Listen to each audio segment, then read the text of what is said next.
So I'd like to introduce Maisara, who's going to be joining us from Australia. So it must be quite late actually for you. Thanks a lot for joining us today. Maisara has over 20 years of experience in these topics.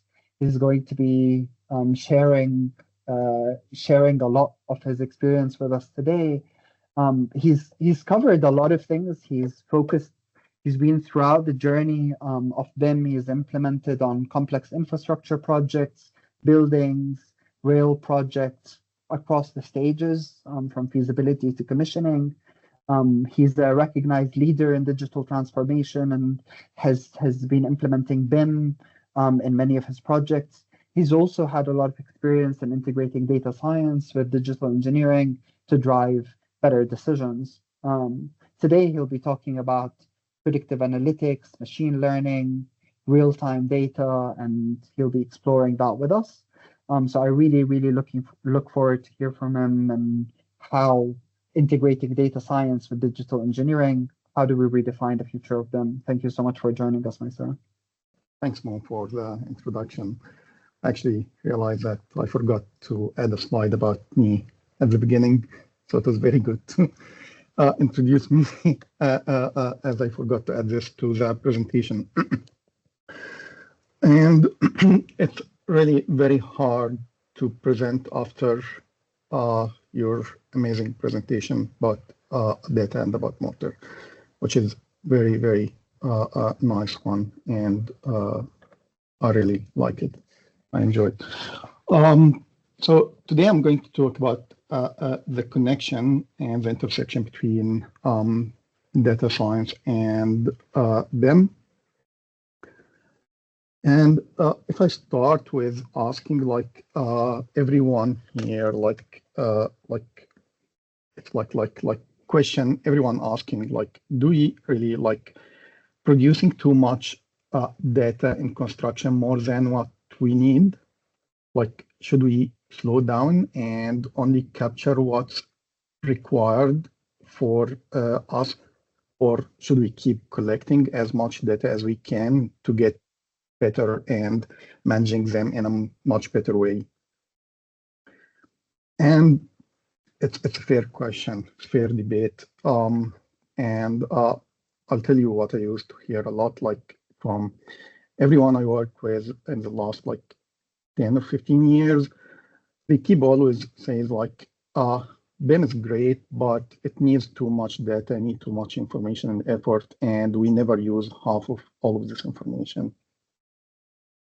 But when we start to apply the data science techniques and the tools for data science to all of this info, the same people came back and say, oh, actually, could we add more data to the model so we can get some more insights and get some more information from our models and start to connect more information from, like, not only from the model, but from costing, from scheduling, from all of the other sources to get more meaningful beyond this data. So the problem actually is not that we have too much data. The issue is we haven't had a tool or not utilize the tools to make sense of all of this data. And that's what I'm going to talk about today. How to start implement the idea of big BIM data. So the big data as a concept was in every other industry in the last like 15 years. All other industries went through the same. They collect a lot of data and they found that how can we use this data? How can we get some insights into this data? And that's where big data start to roll out. So if we start to use big BIM data as not just about storage, but about how can we structure and query and connect all of this information together. So just the points I'm going to go through today to be the digital transformation in our industry, in architecture, engineering, and construction. The power of BIM as data foundation, just basics, and I'm pretty sure everyone aware about it. And introduction to data science and few concepts from data science and how to use it. The common data framework, it's coming also from data science and data analytics, and I'll explain that in more details. How to use the APIs and how all of these are connected together, and how Autodesk ABS work with the most two famous APIs now in the industry, and the new platform from NVIDIA, which is actually like changing a lot in the process in the next few years, I'd say.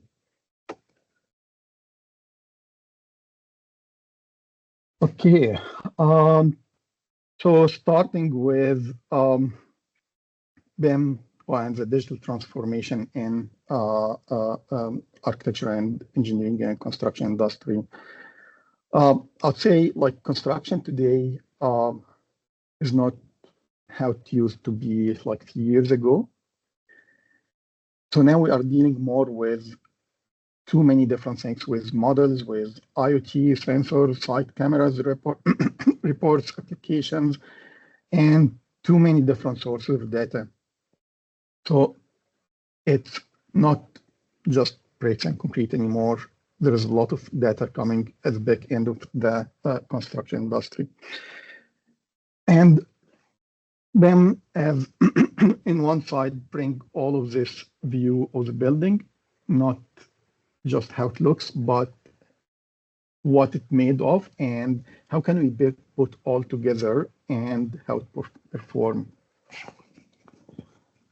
And in the other hand, the data science, it's like one of your smart mate who actually read between the lines and can go and dig inside this thousand amount of data and tell you what's likely happen and what's likely to go wrong and how to prevent that from happening. And I'll explain that when we go to the data science in more details. So there is too many opportunities here when we are integrating BIM and data science and get the intersection between both of them. The power of BIM, probably like everyone here will be familiar with that. So we are not talking anymore about 3D geometry only or the modeling only. We are talking about like more information inside the BIM model around quantities, time scheduling, and cost model on all of the inherited data and information. So it's no longer about the 3D drawing or 3D model and coloring and line. So it's full of digital replica backed with data, names, number, cost, time, specs, all in one spot and in one place. So it's like a digital brain of your building. And when we talk about like big BIM data, we mean more than just like big file. We are talking about meaningful into the span of all the entire life cycle of the asset or the building, from day one to hand over to ending operation maintenance as well.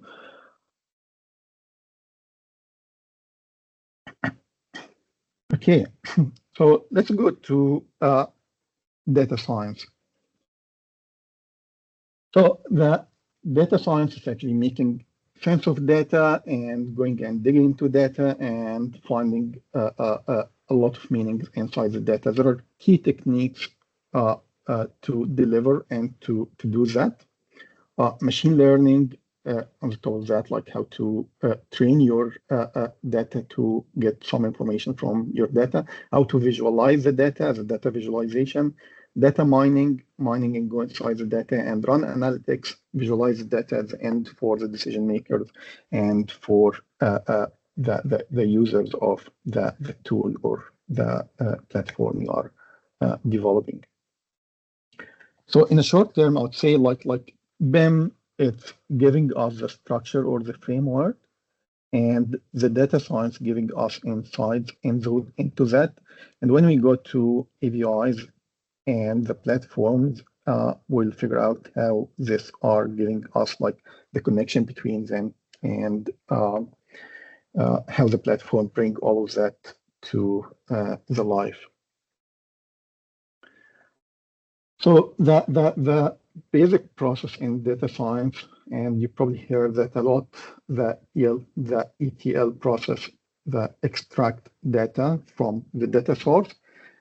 The data coming as a raw data, we transform this data, clean it up, and get some meaning from this data, load this data, and we start to run the analytics once we did this process. Data science trying to answer, I'd say, like 4 main pillars. It's actually what happened based on the data we got. So we are trying to answer what happened and why it happened and what might happen next, like as a predictive, and what should be done as a prescriptive. These are the 4 main pillars for data science, and that's probably like in my next slides here. Like the key domain for data science, or in this part, like to me, be more specific, data analytics. When we are running analytics, we are running descriptive analytics or diagnostic or predictive or prescriptive analytics, and each one of them answering different question. So what that means for us in construction and architecture and engineering industry, that might help us forecasting project delays before it happens. Yep, you might predict some safety incidents and avoid them. Yes, we will get more informing, better decision based on the data and based on the information. Yes, that's correct as well. And we might optimize and might be able to optimize the asset operation and get much better operation maintenance to the asset owners. And when we talk about the key intersection areas and application, I'll start with improve and enhance project planning and design. So all of these techniques use all of the historical data we got before and connect them to our BIM model and enable us to get more accurate forecast and to predict the project in a better way. It will help us to advance the risk management and avoid too many hazards might be avoided if we got much information and much data connected, and better data analytics out of that as well. It will help us to monitor the performance and take the decision in advance before the issues happen, before the delays happen, before incidents happen. So we are more proactive. Predictive maintenance for the facility management. Of course, one of the key areas here, once you got all of this information with all of the history of your asset and you start to run your maintenance schedule, so it will predict how it will be looks like in the future and how it will behave. Resources and supply chain optimization, that's all could be optimized with the data science application. And of course, last one here in the list, the data-driven decision making. So it's not more like a guesswork. It's based on historical data and based on more information. Okay, so we probably like talk about this a lot. Like we need to connect the data, we need to connect the scheduling, costing, procurement with the model information. So how can that happen? How can we connect like data from different sources? They are not talking to each other and not aligned to each other. How can we get all of this mapped to the different data sources? And that's where we are talking about the common data framework as a connector or as a bridge. So the common data framework is a framework providing this different data structure and environment so we can connect the design, construction, operation, costing, scheduling, all of them together. We don't really have to align them completely, but we use that concept from data science lens, that the primary key and the foreign key. And the primary key in any database, it's like a unique identifier for your record. So it's a unique identifier in the data set. And this unique identifier is repeated in the other data sets, and the foreign key is a reference one for the other table. So for instance, if we want to connect a door as a primary key in our model, so we'll use the BIM ID as a primary key, and we'll have the BIM ID in the maintenance record as a foreign key in the facility management system. So we can connect this BIM ID to, we can connect this door through the BIM ID to the maintenance record in the facility management system. And it's same concept applied to all of the other different data sets. Use the same concept, foreign key and primary key, but more importantly to build your common data common data framework first before you start to apply that. So you'll know exactly, in my costing information, I'm going to use this as a primary key here, and it will be the foreign key in this data set here. So that's how I'm going to connect the cost to my model. In the scheduling information, I'm going to use this column here as a primary key, and it will be the foreign key in the other data set, so I can connect both of them together. And in this case, I'll be able to run the different system, trace all of them, and run queries across all of them like any database, actually. So once we got the common data framework established with all of the connectors, we need the way to connect them. And that's where the ABI came to solve this problem. So ABI is an application programming interface, so it's allowing different software to talk to each other. So it's allow Revit to talk to Power BI, allowing Primavera to talk to your Revit or to your Power BI. So it's allowing all of the different software, once enabled and created correctly, to talk to each other. There are two very famous and popular APIs used in the industry: REST API and GraphQL. And REST actually is like a fixed menu order. So you are ordering from a set menu of list, like what do you want to do from this list of items, which is simple, stable, and very good, but it might not be enough to all what you need. Where GraphQL, it's different. So you are requesting and you tell exactly what you want, and GraphQL deliver that. Autodesk using both of them, and I'll go through the Autodesk APS in the next slide, and it will show how both of them are working together. And anyone work with Power BI with Autodesk, you'll find like there are two different ways to connect your Autodesk Construction Cloud to Power BI. One is actually based on the REST API, and the other one based on the GraphQL. One enabling you to connect the model with the viewer, and the other one just collect the metadata from the backend list. So Autodesk using both of them, as I mentioned, and using the RESTful as for the file management and for the model information, where GraphQL it's used more in like grab more information to the cloud in a real time. I'll probably go through one example now. How can we do that with a GraphQL in connection with Autodesk Construction Cloud?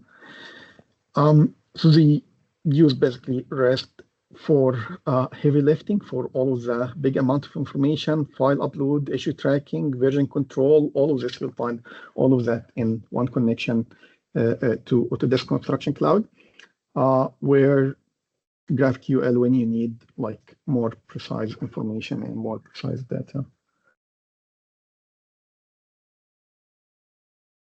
Okay, So how GraphQL is working, actually, like if you go to any of the developer platform or for EBS and start to write your query, it will start to collect the information either from your BIM 360 or SC accounts.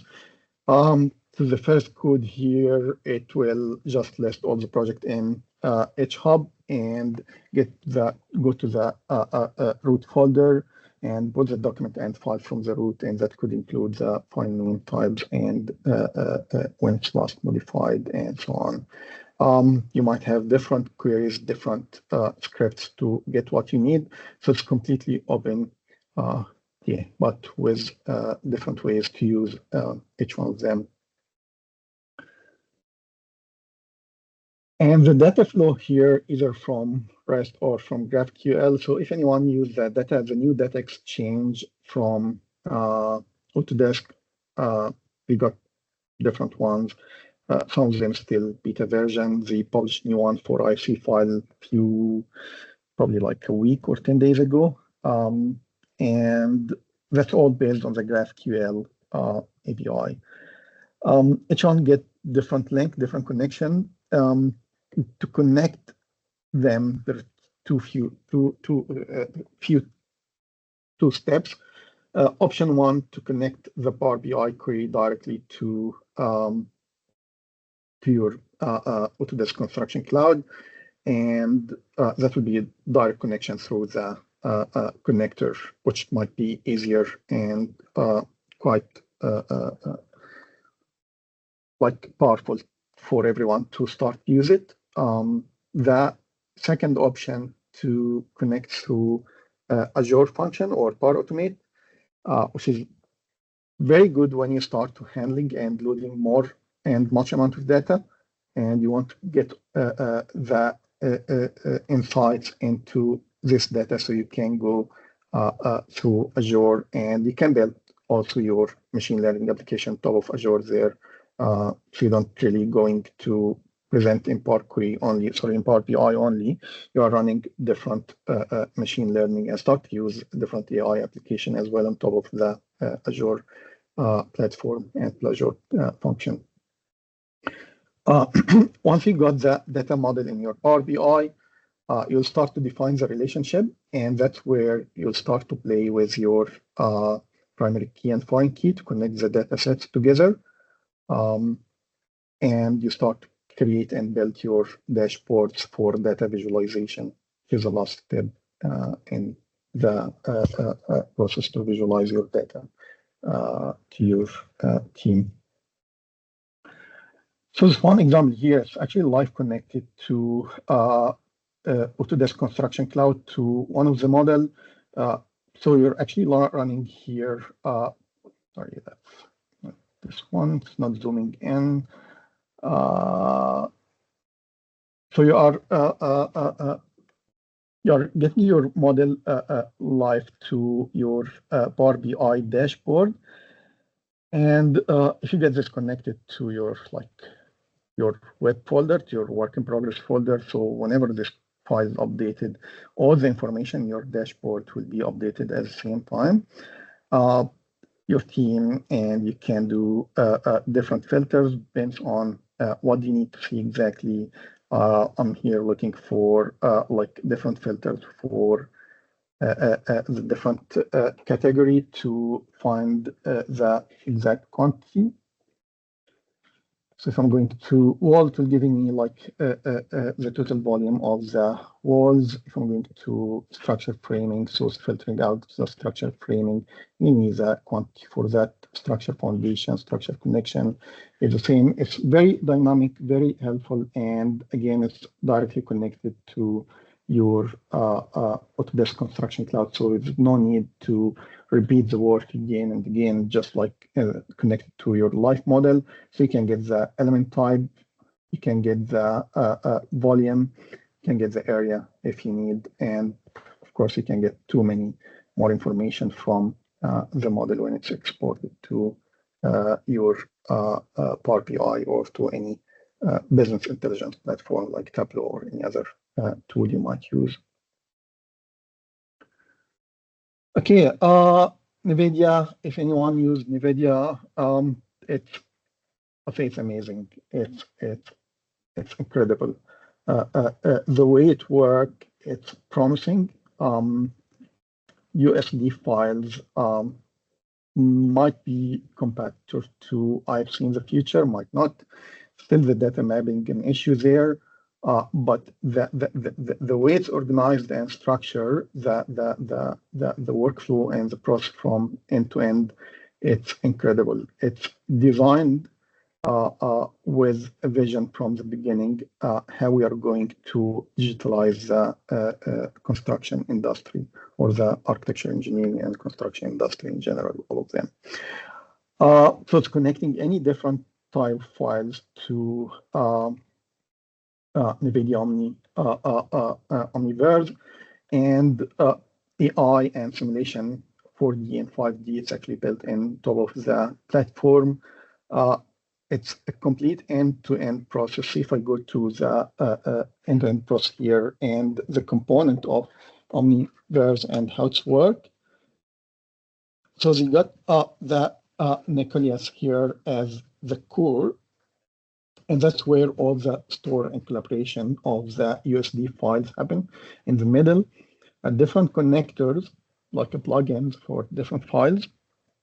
So it's exporting and creating live link to Nucleus, and from Nucleus, you are connecting that to Omniverse Create, and that's where you are creating your application, visualization, all of the analytics, and Omniverse View. That's where the different users get their view and access to this information. Okay, let me say, like I would say and recommend, if you want to take steps to how to integrate data science in your tool, start by defining your common data framework and start small as much as you can, and increase and expand that later. Identify all the primary key and foreign key. It's very important to identify them in your data sets at the beginning. Explore all of the different APIs, explore ABS and the GraphQL queries in Autodesk. NVIDIA, it's worth try. It's an amazing platform. And again, I probably like repeat this again. So BIM is giving us the structure, data science giving us the insights and the analytics, API is giving us connectivity and connection between all of them, where the platform like ABS and Omniverse bringing all of them together to life. And that's probably the complete process. And you'll find that your building actually is trying to talk to you, and it might ask and screaming for us to build in a better way and in a different way than what we are doing right now.